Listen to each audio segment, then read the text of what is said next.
Good morning BA first year economics students. आप लोगों के साथ में मैं गूगल मीट पर कंटिन्यूसली वार्ता कर रही हूँ, आप लोगों को लेक्चर दे रही हूँ और आपसे बाकायदा आपको असाइनमेंट्स दे रही हूँ। आज हम आगे बढ़ रहे हैं, उपभोक्ता की बचत के ऊपर बात करेंगे। और जितने असाइनमेंट्स हैं, मुझे इस बात की बहुत खुशी होती है कि आप लोग कर रहे हैं गूगल शीट पर। तो उपभोक्ता की बचत जो है वो हम लोग बात करेंगे कि ये एक्चुअली होता क्या है। तो उपभोक्ता की बचत या उपभोक्ता का अतिरेक, अतिरेक भी कहलाता है, अथवा उपभोक्ता की बेशी, ये जो अवधारणा है ये कल्याणवादी आर्थिक विश्लेषण में एक महत्वपूर्ण स्थान रखती है।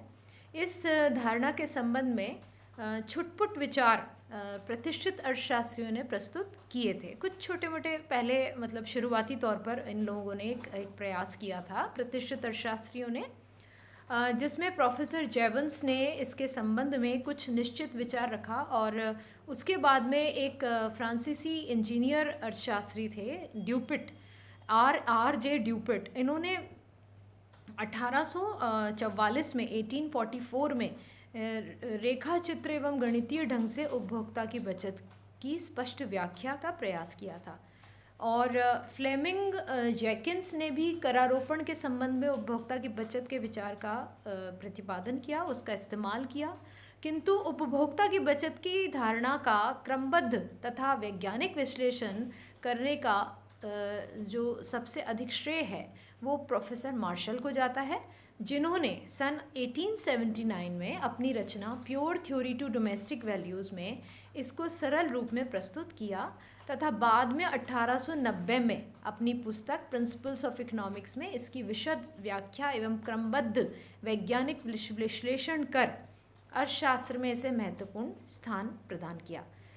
फिर प्रोफेसर हिक्स ने भी उदासीन जो यानी तटस्था वक्र, उदासीन वक्र भी कहलाते हैं, इंडिफरेंस कर्व विश्लेषण जो जेआर हिक्स का था, स्लट्सकी का था, तो जेआर हिक्स ने भी उदासीन अथवा जो तटस्था वक्र हैं उनकी रेखाओं के माध्यम से, उनकी सहायता से इस विचार को और ज़्यादा उपयोगी बनाने का प्रयास किया। आज उपभोक्ता की बचत की अवधारणा का करारोपण में, मूल्य निर्धारण में, विदेशी व्यापार आदि क्षेत्रों में बहुत ज़्यादा महत्वपूर्ण स्थान है, इसका अच्छे से उपयोग किया जाता है। अब ये है क्या उपभोक्ता की बचत, इसका अर्थ हम समझने की कोशिश करते हैं।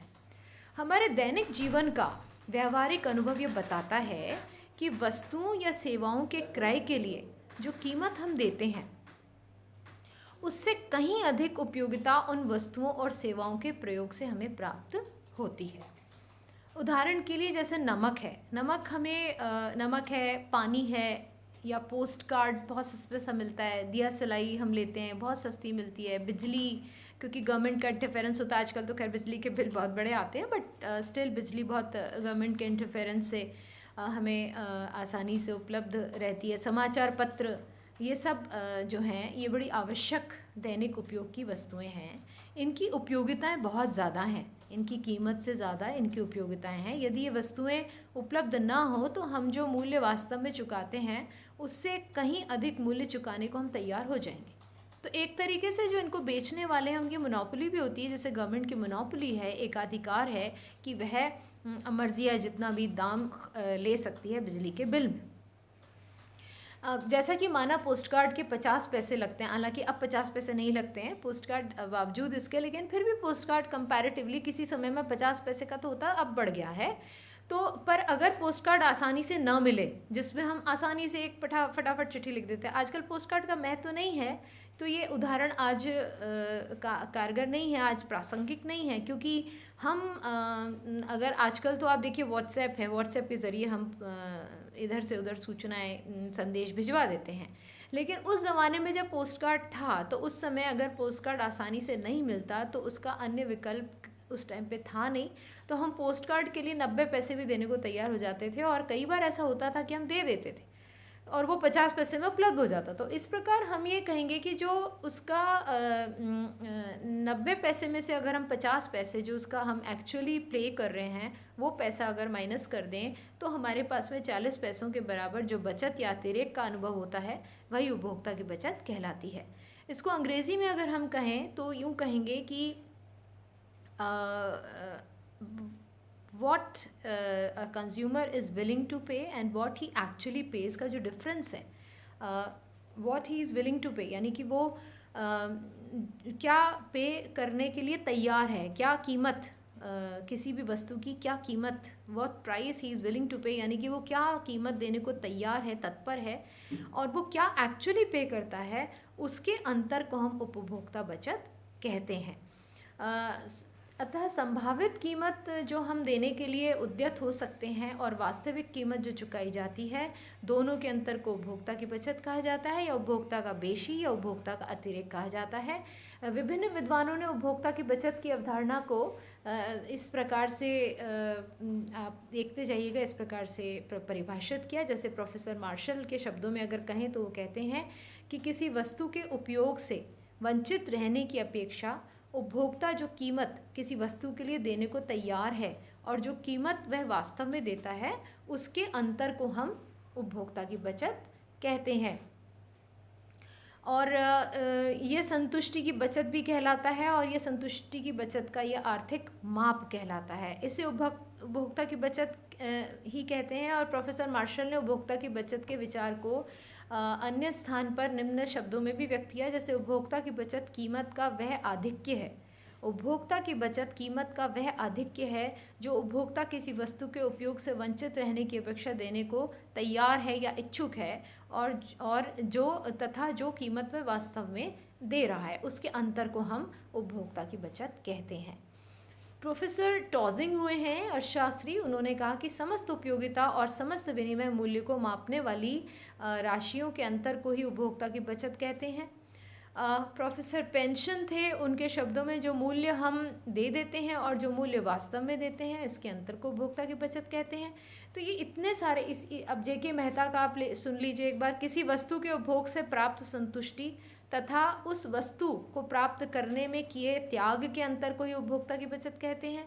तो बहुत सारी परिभाषाएं आपके सामने आएंगी, लेकिन सरलतम परिभाषा हम बिल्कुल क्लियर, जो कॉन्सेप्ट को क्लियर करती है, वो परिभाषा है कि जो मार्शल ने भी दी और जो हम अभी बता भी रहे हैं बार बार, कि जो किसी भी वस्तु की जो कीमत एक उपभोक्ता देने को तैयार है और जो वास्तव में देता है, और तैयार है, उसको अच्छी लग रही है, वो बहुत ज़्यादा अच्छी लग रही है, बट जो मार्केट में उसको जो प्राइस देना है, जो मार्केट प्राइस है, उसमें जो अंतर है दोनों में, वह अंतर उपभोक्ता की बचत कहलाता है। अब आप इस चीज़ में एक बहुत इम्पॉर्टेंट बात मैं आपको बोलना चाह रही हूँ, जो कि पुस्तक आपको इस चीज़ के बारे में नहीं बताएगी। मैं आपको एक चीज़ समझाने की कोशिश करती हूँ कि आप देखिए उपभोक्ता की बचत शब्द से कितना एक भ्रांति सी उत्पन्न होती है। ऐसा लगता है कि हम एज अ कंज्यूमर हम लोग की कोई सेविंग हो रही है। बेसिकली ये सेविंग एक भ्रांति है। इसलिए भ्रांति है कि जब हम कभी मार्केट में जाते हैं तो हम बेसिकली कम जो सवाल खड़े होते हैं स्टूडेंट्स के, अक्सर मेरे सामने जब हम क्लास लेते हैं तो हमारे पास में एक सवाल खड़ा होता है, तो उसमें बोलते हैं स्टूडेंट्स कि हम तो कम देना चाहते हैं, हम तो नहीं ज़्यादा देना चाहते हैं प्राइस। तो ये जो भ्रांति उत्पन्न हो रही है वो इसलिए हो रही है क्योंकि हमें अभी कॉन्सेप्ट पूरी तरह से क्लियर नहीं हो पाता, तो हम ऐसे सवाल खड़े करते हैं। बट कोई बात नहीं, ये स्वाभाविक सा प्रश्न है कि हम ये कहेंगे कि कोई भी वस्तु की कीमत हम तो कम देना चाहते हैं, लेकिन मार्केट वाला जो दुकान वाला है वो हमसे ज़्यादा ले लेता है। तो लेकिन हम यहाँ पर क्या कह रहे हैं कि नहीं, उपभोक्ता की बचत होती है। तो उपभोक्ता की बचत कहाँ हो रही है? उपभोक्ता का तो अधिक जो पैसा है वो ज़्यादा खर्च हो रहा है, वो तो देने को तो कम तैयार है। तो इस बात को समझने के लिए मैं आपके पास में एक एग्जाम्पल देती हूँ कि अगर मान लीजिए आप मार्केट में गए और आपको टी शर्ट खरीदनी है, तो आप टी शर्ट खरीदने के लिए मार्केट में गए हैं और टी शर्ट वो आप 3-4 टी शर्ट्स देख रहे हैं और आपको कोई पर्टिकुलर ब्रांड की टी शर्ट बहुत पसंद आ गई है और आपने उसको हो सकता है कि किसी को और भी पहने को देखा है और आपके मन में तीव्र इच्छा है कि मुझे ये टी शर्ट लेनी ही है। अब जब आप वहाँ पर मार्केट में गए हैं और उस पर्टिकुलर टी शर्ट को ख़रीदने के लिए जब आप मन कर रहा है आपका, और आपकी जेब में मान लीजिए कि आपको 500 रुपीज़ दे के भेजा है, लेकिन वो टी शर्ट 800 की है, तो आप मतलब आपके मन में है, तो वो जो सेलर है, जो मार्केट में आप वो जो बेच रहा है उस टी शर्ट को, वो आपकी मनोवैज्ञानिक स्थिति को देख लेता है, भांप लेता है, और वो आपको उसी टी शर्ट को लेने के लिए बार बार कन्विंस करेगा। अब हो सकता है उसकी कॉस्ट केवल 500 रुपये की है, लेकिन उसकी बढ़ी हुई कीमत है ही इसलिए क्योंकि वो इस प्रकार से उसकी कीमत बढ़ा करके रखी गई, क्योंकि अक्सर देखा जा रहा होगा कि फैशन की वजह से वो वस्तु बहुत मांग में आ गई तो उसकी कीमत बढ़ा करके वो बेच रहा है। कई बार ऐसा भी होता है कि वो ब्रांड नेम लगा दिया जाता है, वो बेसिकली उस ब्रांड की होती ही नहीं है, लेकिन आपको पसंद आ गई तो वो उसी ब्रांड के हिसाब से वो कीमत बता देता है। इसी प्रकार से वो अगर क्योंकि वो कंज्यूमर की साइकोलॉजी को रीड कर रहा है, मनोविज्ञान को रीड कर रहा है, तो आपका जो व्यवहार है, उपभोक्ता का जो व्यवहार है वो क्या होगा और ये सेलर का क्या व्यवहार है वो आप देख सकते हैं। तो वो क्या करेगा कि उस वस्तु को वो आपके सामने उस वस्तु को इस प्रकार से पेश करेगा कि आप उसको पसंद करें और उसके बाद में आप उसकी एक ज़्यादा कीमत देने के लिए तैयार हो जाएं। अगर आपको लगे कि उसकी अनअवेलेबिलिटी कल हो जाएगी तो आप और भी ज़्यादा उसकी कीमत देने को तैयार हो जाते हैं, मुझे तो एनी हाउ ये वाली टी शर्ट चाहिए। तो अब आप वास्तव में तो ज़्यादा कीमत देने के लिए तैयार हैं, आप 3000 रुपये भी देने के लिए तैयार हैं, और उसकी कीमत वो कहता है कि नहीं ये तो मैं 2000 में ही दे रहा हूँ, तो वो 2000 आप दे देंगे, जबकि उसकी कॉस्ट क्या आई है, 500 रुपये की आई थी। तो कहने का मतलब है कि आप ज़्यादा कीमत देने को तैयार हैं, और वो ये जान लेता है कि उपभोक्ता ज़्यादा कीमत देने को तैयार है, वास्तव में कीमत इतनी है, तो वास्तविक कीमत और जो ज़्यादा देने को तैयार है उसके अंतर को वो समझ लेता है, भांप लेता है, उपभोक्ता की बचत में से वो हिस्सा अपने हाथ में ले लेता है।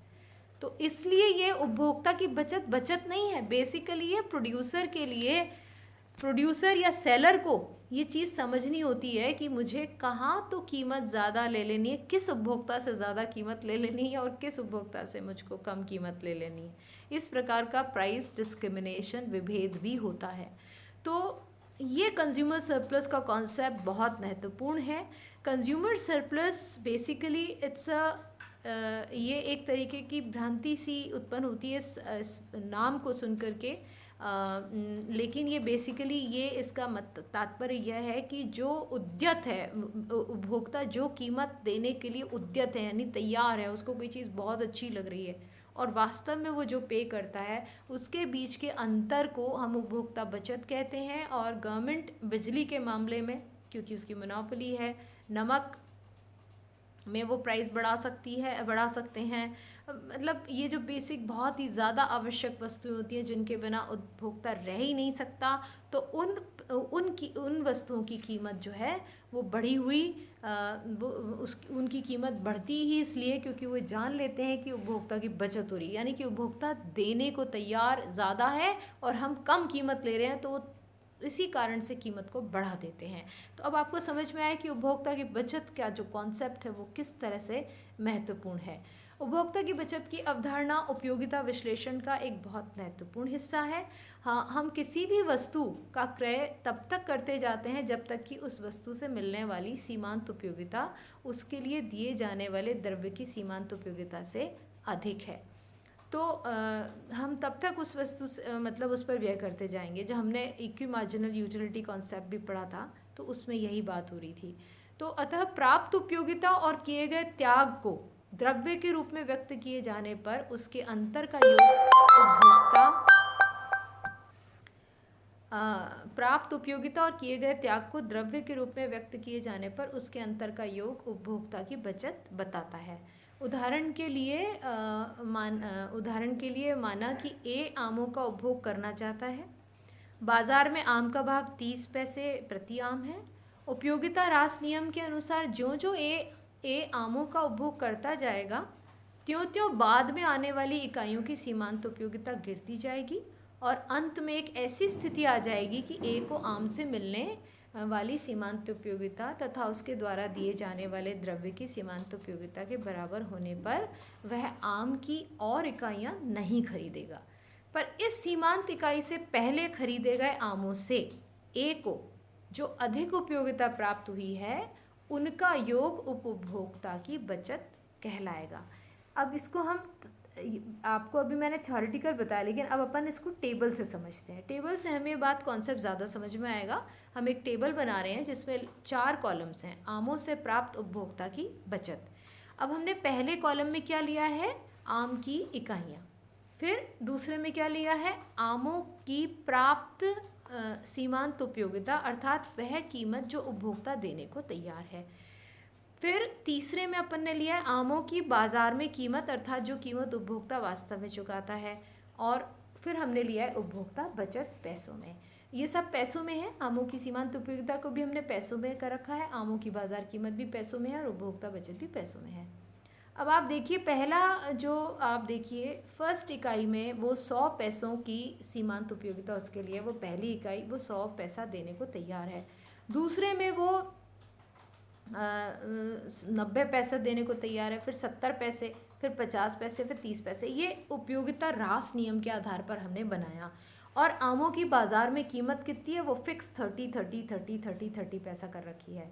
और अगर हम उपभोक्ता बचत कैलकुलेट करें तो पहली इकाई में तो 100 में से 30 यानी कि 70 पैसे का उपभोक्ता बचत हो रही है, दूसरी इकाई में 90 माइनस 30 = 60 पैसे, तीसरी में 70 माइनस 30 यानी 40, 50 माइनस 30 20 और फिर 30 माइनस 30 0। तो उपभोक्ता की कुल बचत 190 और कुल उपयोगिता 340 और कुल कीमत 150 हो गई। ये आप टेबल एक बार बनाइए और इसको कॉन्सेप्चुअली क्लियर कीजिए, ताकि हम आगे इसका कॉन्सेप्ट जब हम पढ़ेंगे डायग्रामेटिकली तो फिर हम इसमें आगे हम आपको अच्छे से समझा पाएंगे। तो आज हम इतना ही पढ़ते हैं क्योंकि उपभोक्ता बचत ये बहुत महत्वपूर्ण कॉन्सेप्ट है, और अगर हम इसको अच्छे से समझ लेंगे तो हम चित्र स्वयं ही बना पाएंगे। तो आज के लिए इतना ही। Thank you so much students. अब इसके ऊपर हम कल बात करते हैं। Thank you.